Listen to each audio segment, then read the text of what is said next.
নবী করিম সাল্লাল্লাহু আলাইহি সাল্লাম সালাম ফেরানোর পর 3 বার ইস্তিগফার পড়তেন, আস্তাগফিরুল্লাহ আস্তাগফিরুল্লাহ আস্তাগফিরুল্লাহ।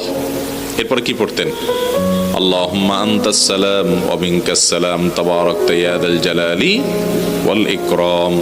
নবী সাল্লাল্লাহু আলাইহি সাল্লাম সালাম ফেরানোর পরে সূরা ইখলাস একবার, সূরা ফালাক একবার, সূরা নাস একবার পড়তেন, আয়াতুল কুরসি পাঠ করতেন, সুবহানাল্লাহ আলহামদুলিল্লাহ আল্লাহু আকবার 33 33, শেষেরটা 34, কোন বর্ণনা আছে তিনটা 33, আর লাস্টে একবার লা ইলাহা ইল্লাল্লাহু ওয়াহদাহু লা শারীকা লাহু লাহুল মুলকু ওয়া লাহুল হামদু ওয়া হুয়া আলা কুল্লি শাইইন কাদির পড়তেন, সব মিলে 100 বার।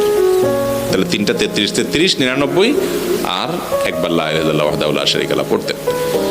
তারপরে তিনি পড়তেন আল্লাহুম্মা আইন্নি আলা যিকরিকা ওয়া শুকরিকা ওয়া হুসনি ইবাদাতিক। তিনি পড়তেন লা ইলাহা ইল্লাল্লাহু মুখলিসিনা লাহুদ্দিন ওয়ালাউ কারিহাল কাফিরুন।